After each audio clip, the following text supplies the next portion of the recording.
Previous lectures में हमने concave और कन्वेक्स मिरर की कुछ इमेजेस डिस्कस की थी। आज मैं उसी से रिलेटेड आपको कुछ पॉइंट्स बताती हूँ। तो देखो यहाँ पे मैंने ड्रॉ किया कनकेव मिरर। कनकेव मिरर जिसकी इनर साइड क्या होगी, reflecting surface, and outer side क्या होगी, पॉलिश होगी।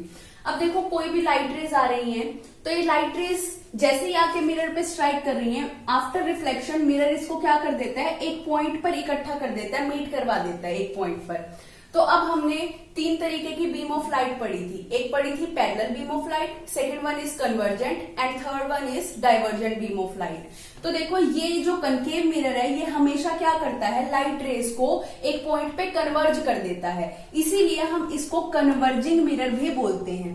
इसी तरीके से अगर मैं बात करूं कन्वेक्स मिरर के बारे में, तो कन्वेक्स मिरर में क्या होता है, जितनी भी लाइट रेज आएंगी कन्वेक्स मिरर पे जैसे ही आके स्ट्राइक करेंगी, आफ्टर रिफ्लेक्शन वो क्या हो जाएंगी, डाइवर्ज हो जाएंगी, मीन्स अलग अलग डायरेक्शन में चली जाएंगी। देखो जैसे ही यहाँ पर आई वैसे इसको क्या कर दिया, अलग अलग डायरेक्शन में फैला दिया लाइट को। तो इसीलिए डाइवर्जेंट बीम ऑफ लाइट क्या होता है कि किसी सोर्स से आने वाली जो भी लाइट रेज है उनको क्या होता है, अलग अलग डायरेक्शन में फैला दिया जाए, तो उसको हम क्या बोलते हैं, डाइवर्जेंट बीम ऑफ लाइट। तो देखो ये यहाँ पे ये मिरर भी यही काम कर रहा है, ये क्या कर रहा है, जितनी भी लाइट रेज आ रही है उसको क्या कर रहा है, अलग अलग डायरेक्शन में डाइवर्ज कर रहा है, फैला रहा है, इसीलिए इसको हम नाम दे देते हैं डाइवर्जिंग मिरर।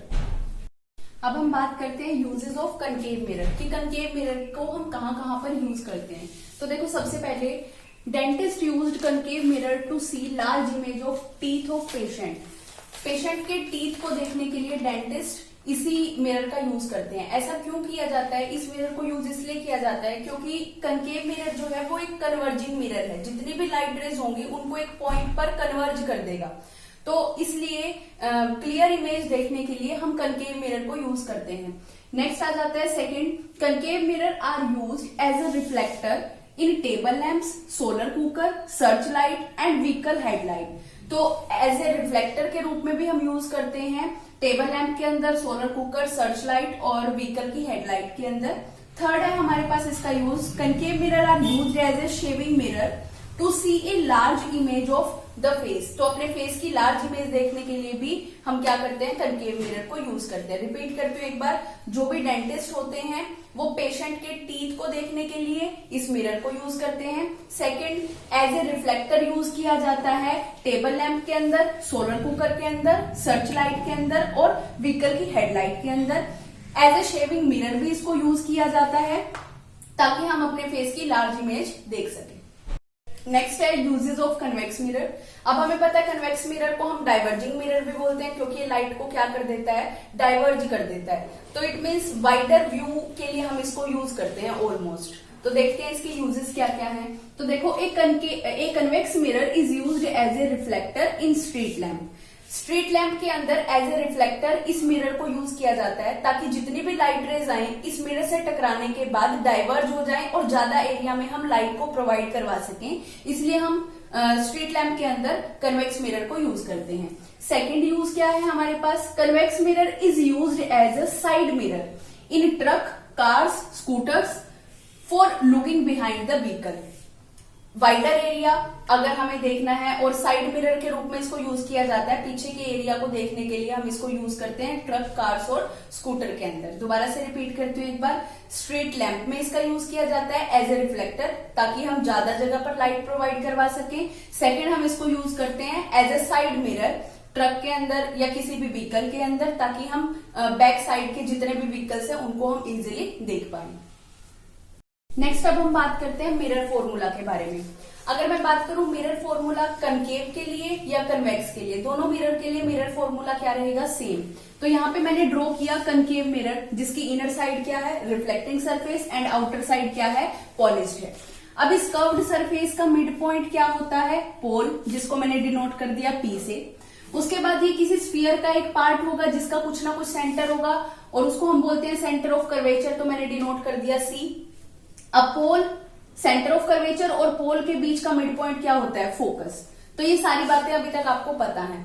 अब मैं यहाँ पे कंसीडर करके चल रही हूँ कि ऑब्जेक्ट को मैं बियॉन्ड सी रख रही हूँ। मैंने ऑब्जेक्ट को रखा बियॉन्ड सी।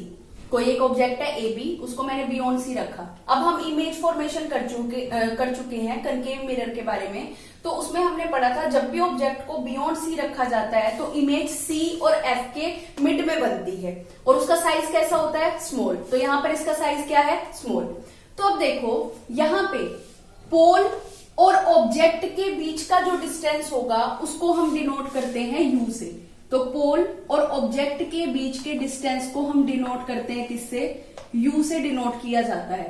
तो इसको मैंने डिनोट कर दिया यू से। सेकेंड वन इज इमेज और पोल के बीच के डिस्टेंस को डिनोट किया जाता है किससे, वी से। तो इसको मैं डिनोट करती हूं यहां पे, इसको मैंने डिनोट कर दिया किससे, वी से डिनोट कर दिया। Next one is focal length. P और एफ के बीच का डिस्टेंस क्या होता है, फोकल लेंथ होती है। तो इसको मैंने डिनोट कर दिया किससे, एफ से डिनोट कर दिया। दोबारा से रिपीट करती हूं एक बार मैं। तो देखो ऑब्जेक्ट और पोल के बीच का डिस्टेंस यू से डिनोट होता है, इमेज और पोल के बीच का डिस्टेंस वी से डिनोट होता है, और फोकस और पोल के बीच का डिस्टेंस किससे डिनोट करते हैं, एफ से डिनोट करते हैं। तो अब देखो ये जो यू मीन्स ऑब्जेक्ट का डिस्टेंस, वी इमेज का डिस्टेंस और एफ फोकल लेंथ, इन्हीं तीनों के बीच जो मैथमेटिकल रिलेशन होता है उसी मैथमेटिकल रिलेशन को हम मिरर फॉर्मूला बोलते हैं। तो देखो a relation between focal length, object distance and image distance for a mirror is given by an equation known as mirror formula. वो इक्वेशन है क्या, 1/f is equal to 1/u plus 1/v, और इसी equation को क्या बोला जाता है, मिरर फॉर्मूला बोला जाता है। एक बार रिपीट करती हूं मैं।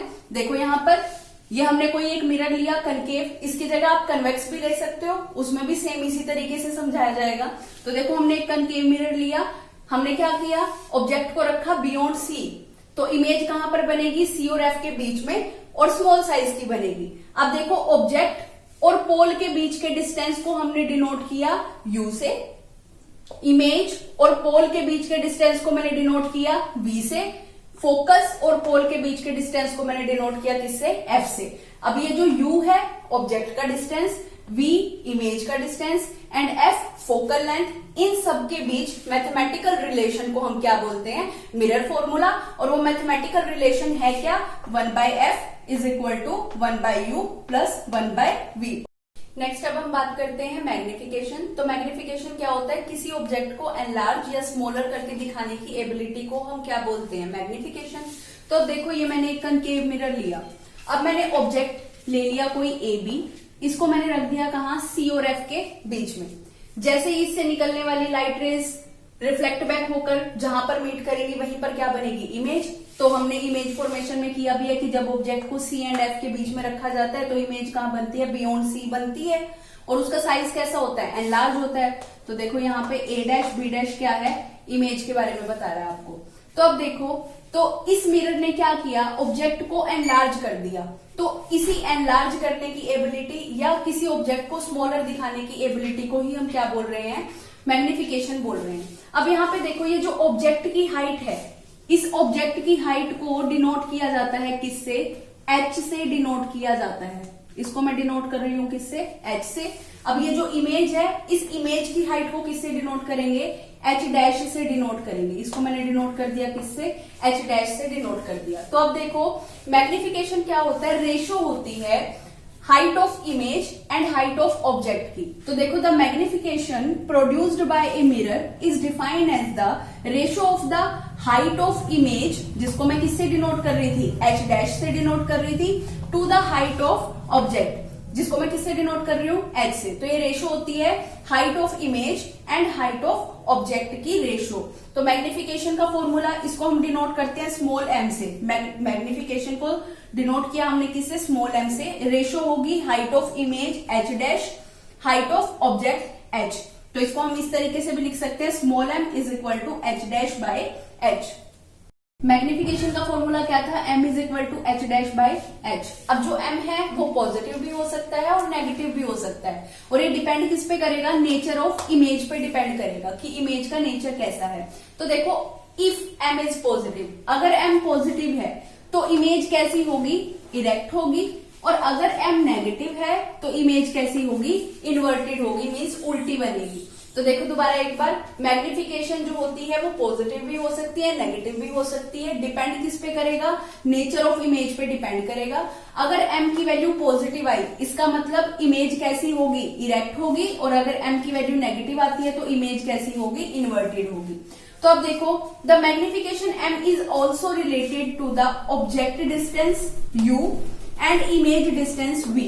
अब जो मैग्निफिकेशन है उसको हम रिलेट कर सकते हैं किससे? ऑब्जेक्ट के डिस्टेंस और इमेज के डिस्टेंस से भी रिलेट कर सकते हैं। जरूरी नहीं है, कई बार न्यूमेरिकल में आपको h डैश और h की वैल्यू नहीं दी होती, उस टाइम पे हम ऑब्जेक्ट के डिस्टेंस और इमेज के डिस्टेंस से भी मैग्निफिकेशन निकाल सकते हैं। तो उसके लिए फॉर्मूला क्या रहेगा हमारे पास? m is equal to minus V by U. इस फॉर्मूले से आप निकाल सकते हैं किसको? मैग्निफिकेशन को। एक बार मैग्निफिकेशन को मैं दोबारा रिपीट कर देती हूँ। एबिलिटी होती है कि किसी ऑब्जेक्ट को एनलार्ज या स्मॉलर करके दिखाने की एबिलिटी को ही हम क्या बोलते हैं? मैग्निफिकेशन बोलते हैं। मैग्निफिकेशन होता क्या है? रेशो होती है height of image to height of object, means m is equal to h dash by h। अब ये पॉजिटिव भी हो सकती है और नेगेटिव भी हो सकती है। अगर m की वैल्यू पॉजिटिव आती है, इसका मतलब इमेज कैसी होगी? इरेक्ट होगी, मींस सीधी होगी। इफ m इज नेगेटिव, अगर उसकी वैल्यू नेगेटिव आती है तो इमेज कैसी होगी? इन्वर्टेड होगी। अब इसी मैग्निफिकेशन को हम इमेज के डिस्टेंस और ऑब्जेक्ट के डिस्टेंस से भी रिलेट कर सकते हैं। उसकी इक्वेशन क्या होगी? m is equal to minus V by you.